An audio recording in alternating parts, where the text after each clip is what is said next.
les amis, j'espère que vous allez bien. Je suis très contente de vous retrouver dans cette nouvelle vidéo.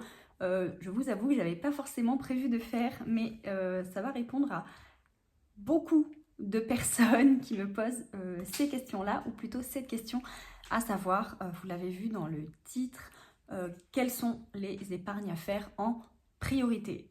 Donc si vous me suivez depuis le tout début, vous savez quelles ont été les miennes, mes priorités, c'est celles que je vais aborder ici. Je vais vous expliquer un petit peu pourquoi, d'après moi, c'est les premières à faire. Après, évidemment, chacun a ses priorités, chacun a ses objectifs. Donc, c'est surtout par rapport à ça qu'il faut faire. Pardon. Donc, la toute première, c'est évidemment le fonds d'urgence. Ça, je vous le dis tout le temps. Voilà, c'est vraiment le fonds d'urgence. On ne sait pas ce qui peut se passer. Un électroménager qui nous lâche, ou j'en sais rien, peu importe.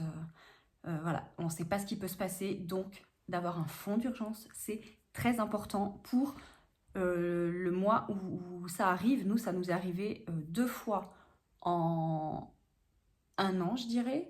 On a eu d'abord la machine à laver qui nous a lâché, irréparable. Il a vraiment fallu qu'on en achète une autre. Et le réfrigérateur qui nous a lâché. Donc voilà, on était bien contents d'avoir notre fonds d'urgence. Ça nous a permis de ne pas être à découvert, de ne pas faire de crédit, etc. Donc voilà, c'est très très très important d'avoir un fonds d'urgence. Et encore, c'était quand? Quelques mois là, on a dû appeler un serrurier parce que j'ai fermé la porte et il y avait les clés derrière la porte. Bref, vous savez, c'est une porte sans poignée à l'extérieur, donc il n'y avait pas d'autre solution que d'appeler un serrurier et on était bien content d'avoir notre fonds d'urgence. Donc vraiment, d'après moi, la toute première enveloppe épargne à faire, c'est le fonds d'urgence avant toutes les autres. Après, là, on est d'accord, d'épargne sur du long terme. Voilà, après, évidemment, il y a Noël, etc. Mais c'est pas pareil. Là, vraiment, le fonds d'urgence, c'est à vous de définir le montant. Moi, au début, je m'étais dit 1 000 €. Alors, je dis je parce que c'est plus facile pour moi, mais évidemment, c'est mon mari et moi. Donc, je m'étais dit 1 000 € et une fois qu'on a eu atteint les 1 000 €, j'étais pas encore, j'étais pas encore tranquille. Donc, on est monté à 1 500 €. Vous savez, on a dû piocher dedans à plusieurs reprises. Encore, c'était quand l'été dernier, c'est là qu'on a tout vidé d'ailleurs, parce qu'on a eu des gros frais dentaires à payer. Il a fallu qu'on donne 1 200 € de notre poche. Et donc, voilà, on a pris dans beaucoup d'enveloppes parce qu'on n'avait pas assez dans l'enveloppe santé. Et dont dans le fonds d'urgence, on a pris aussi tout ce qu'il y avait dedans. Donc là, on est en train de le reconstituer, il commence à reprendre forme. et, euh, et donc voilà, 1500 € pour nous, ça nous semble bien. Une fois que ces 1500 € là sont atteints, on le dépose sur un livret exprès. Il y a une partie toujours qu'on garde parce que voilà, le serrurier par exemple, on était très contents d'avoir ça à la maison, mais voilà, on fonctionne comme ça. Et pourquoi on le fait du coup en espèces plutôt que de le faire directement à la banque ou en virement? Parce que ça, c'est une question qui revient beaucoup. Tout simplement parce que pour nous, ça fonctionne mieux comme ça. Le fait de mettre l'argent dans les enveloppes, de voir vraiment concrètement l'épargne se constituer, augmenter, etc. C'est motivant et voilà, on y arrive mieux comme ça, tout simplement. Donc, on fait comme ça.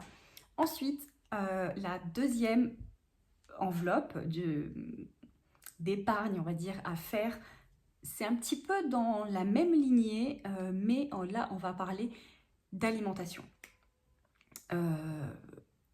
C'est important de se nourrir, on n'a pas le choix. voilà, c'est vital. Donc, ça, encore pareil, on ne sait pas de quoi demain sera fait. On peut perdre notre travail, avoir un accident, ou, enfin, je ne sais pas, il peut se passer plein de choses.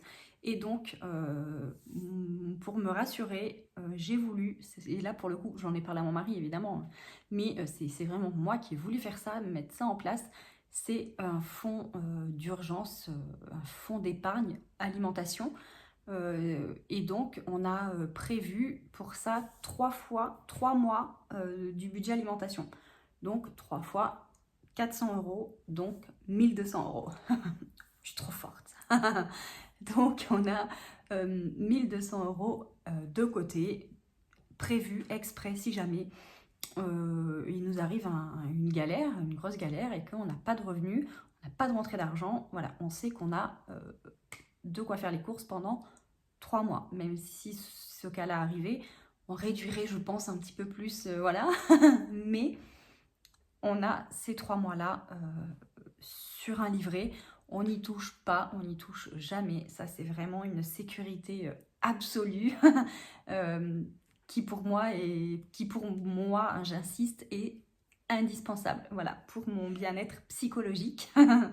Et la troisième, toujours dans la même lignée, vous allez comprendre, mais autant le fonds d'urgence pour la vie de tous les jours, c'est hyper important. Le fonds d'épargne alimentation, c'est pareil, c'était très important pour moi. Et tout comme le fonds d'épargne de sécurité pour le loyer.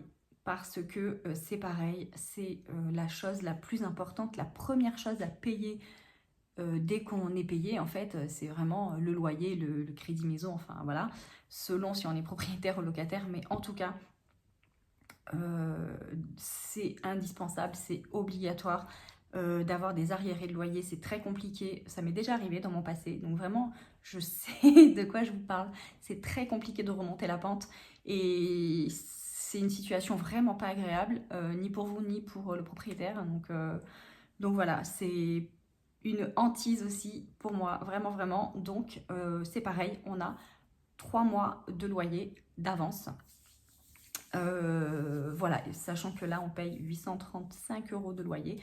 Donc, on a 3 fois 835 euros. Pareil, sur un livret qu'on ne touche pas parce que, pareil, hein, on ne sait pas ce qui peut se passer. Donc, au moins, on sait que pendant 3 mois, on peut payer notre loyer et manger. 3 mois, c'est pas beaucoup.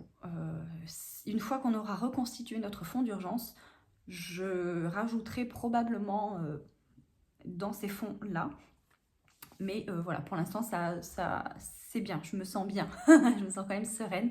Mais sincèrement, j'aimerais avoir au moins 6 mois d'avance dans chaque catégorie.